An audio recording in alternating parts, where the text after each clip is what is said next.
It's not you, it's me. Easy on the chain. Yo, Mr. Mike, rip mics is what I like to do. Yeah, Mr. Mike, rip mics is what I like to do. Yo, Mr. Mike, rip mics is what I like to do. Hey, yo, Mr. Mike, rip mics is what I like to Hey do. yo, I'm Talk about, it's the year anniversary of my album PS Stay Dangerous that I dropped last year, February 22nd, which is my mother's birthday.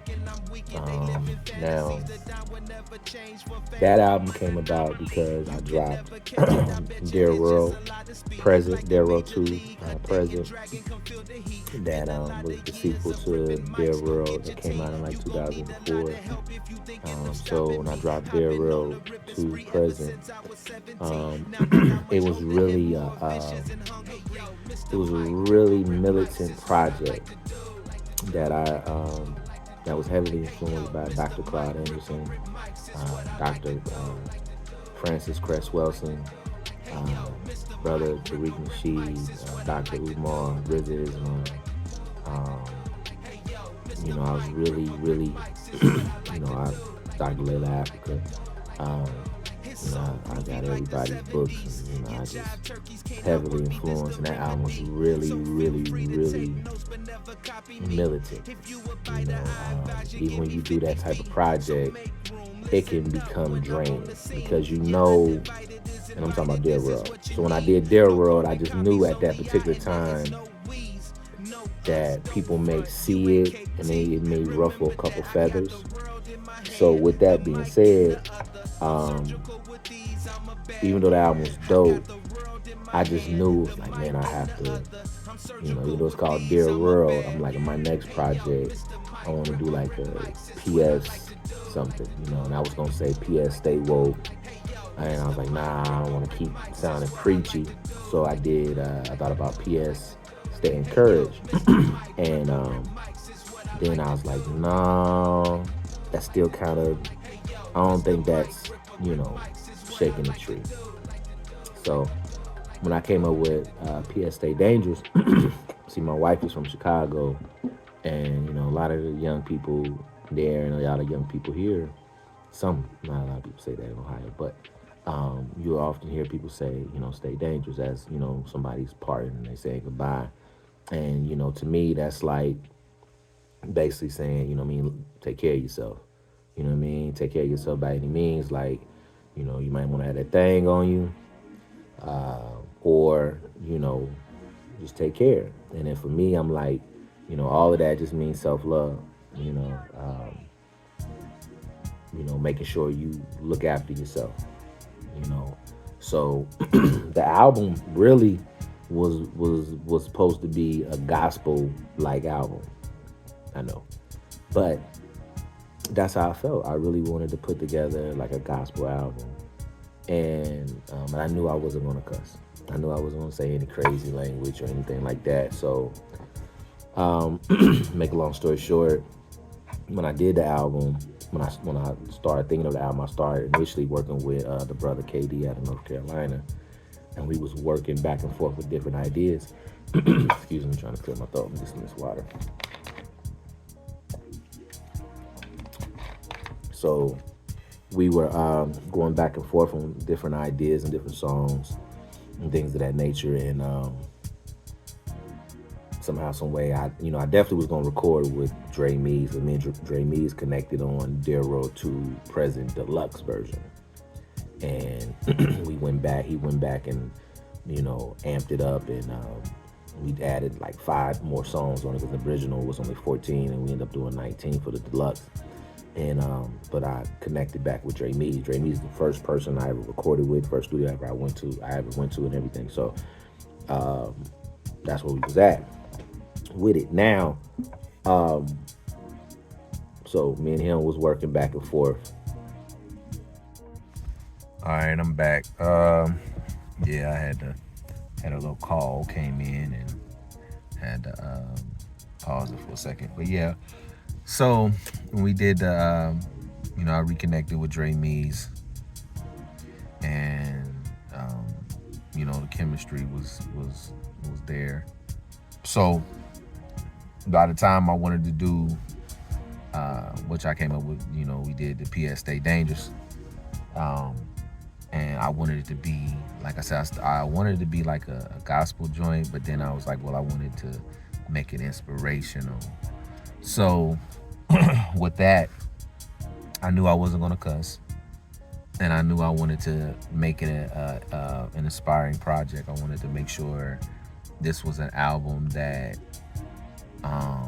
inspired people,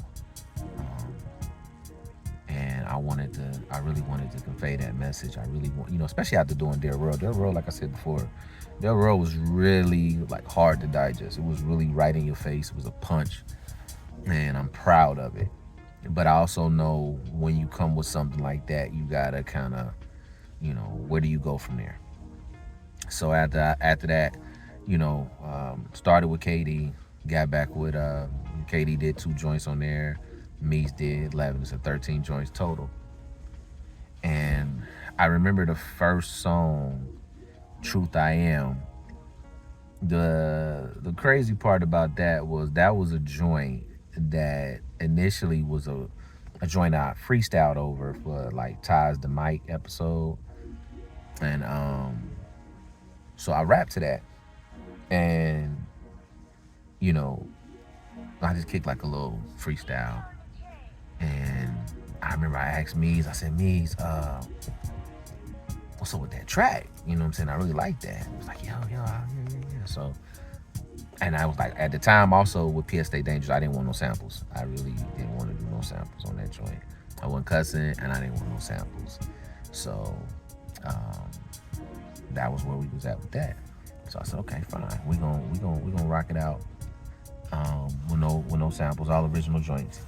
So a lot of people not used to that, hearing me do something like that. So they like, yo, you only doing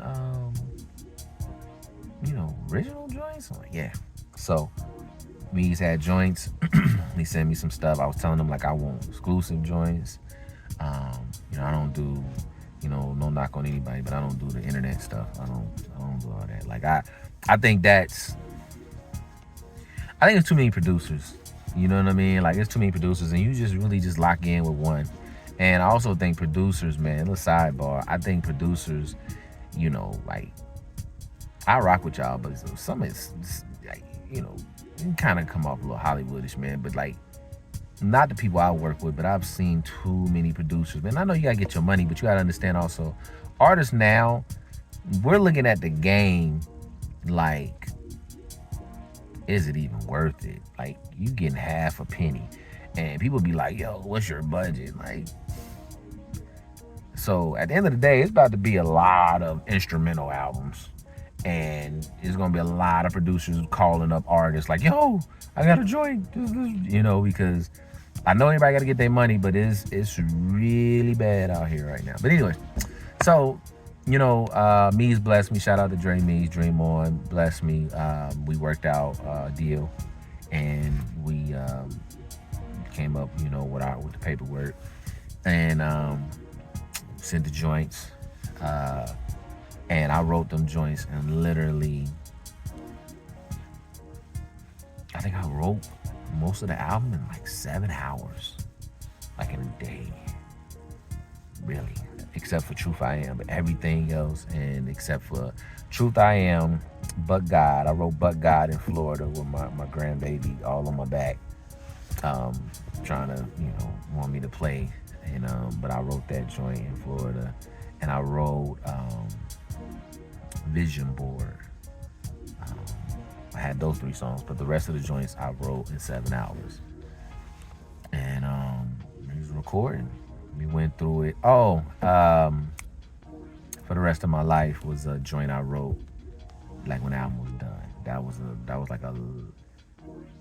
So yeah, correction. Mees did 10, KD did 3, because the Rest of My Life came in last at the last minute, and a song for my wife.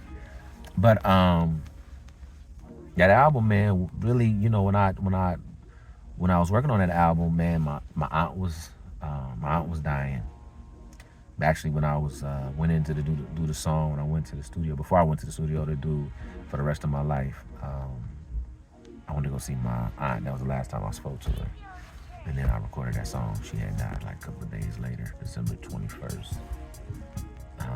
So I remember like listening to the album was like so different than anything I've ever done. So I was just kind of like, yo, I don't know how people are gonna receive this. I don't know if they gonna like it. And at this point, it's not that I don't care, but you still wanna. I always wanna make sure that my catalog has a range. With PS Stay Dangerous, and then I dropped H-Rap, and then my last project is Knowing Every Vision Inspires New Beginnings, with the acronym for Kevin. If you listen to all three of those projects, they all sound different, and that's one thing about me that I really enjoy, is that the range I have is different than a lot of people. Most rappers, especially at this local level, they talk about a lot of street stuff. Well, give you the imagination that they're boss, so they do this, whatever. To each his own. I just, that ain't my lane. I don't want to do that because I'm into, like, I come from the 80s where when you talk about hip hop music, the culture of hip hop, I think, we need different things. You need people that's going to move the needle, and I don't think that moves the needle. I just don't. I mean, I'm not knocking nobody. Teach his own, do your thing. But, I mean, we've already got Pusha T. We already got Griselda.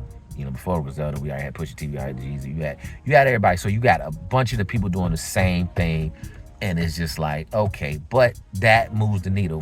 For some strange reason, we gravitate towards a lot of stuff that's detrimental, and anything that's positive becomes preachy, and it becomes something that's like, oh, you think you better than us. No, I think you just need to grow. I'm a grown man, as you can tell.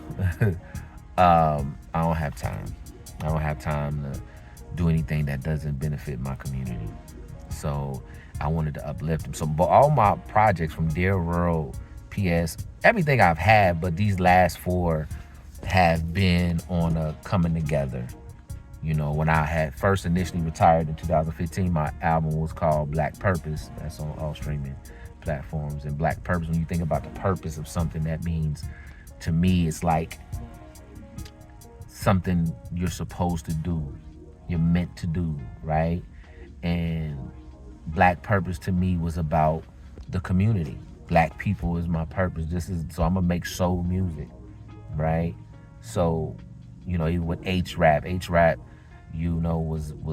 play off of, H-Rap Brown, but I called it honorable rap, you know what I'm saying? So yeah, I'm in my car, I'm out here waiting for my wife to get out of this place. I'm just finishing up the video. But yeah, so it's the year anniversary of PS Stay Dangerous. And again, I just think, it was a positive project. At the end, I wrote a letter. I wanted to have like a letter to myself, encouraging myself, because you encourage everybody. You gotta stay dangerous yourself. You know what I'm saying? You gotta, love yourself, and that's what I did. So yeah, man, I'm excited about, and I'm thankful for all of these projects that I was able to do. I'm not, you're always gonna hear me say thankful, grateful, and I appreciate. I'm never gonna say nothing about humble. People do humble, and that's fine, but I understand the definition, and I am not too big on that word. I am very big on saying I appreciate, I am grateful, but I do not look down at myself. Life is too hard. I come from humble beginnings, and I refuse. You know what I'm saying? But to each his own. I do cringe when I hear people say that, though. I really do. But again, me in this society where, they kind of teach you what to think. You know what I'm saying? I'm just a rebel. But anyways, man, your anniversary tomorrow. Happy birthday to my mother. It's been a fight. It's been a heck of a year. It's been really altering. Tough. My mother was sick, still sick, and this is coming on the year anniversary of that as well. And it's been a fight. It's been a real fight.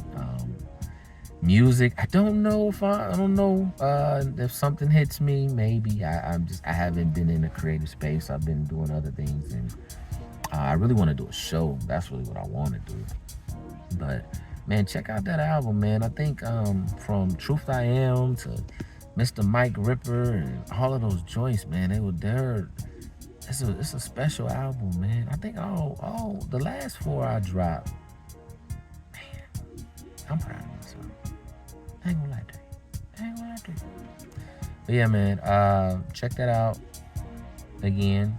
You know what I mean? Get the streams up. As Brother Willie D, smash up the likes.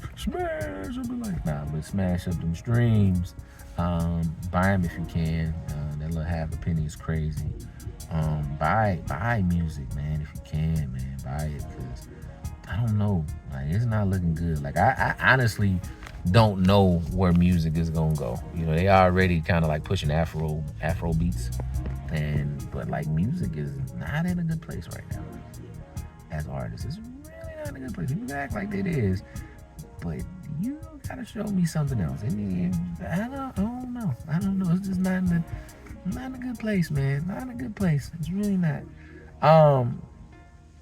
I think artists, you buy music. I think producers should get with an artist they like, and y'all should work together, come together. I think selling your beats is cool, but I think that's gonna come to a halt in a minute when people realize, you know, you want a return on your investment, and doing music today is not necessarily a return on your investment.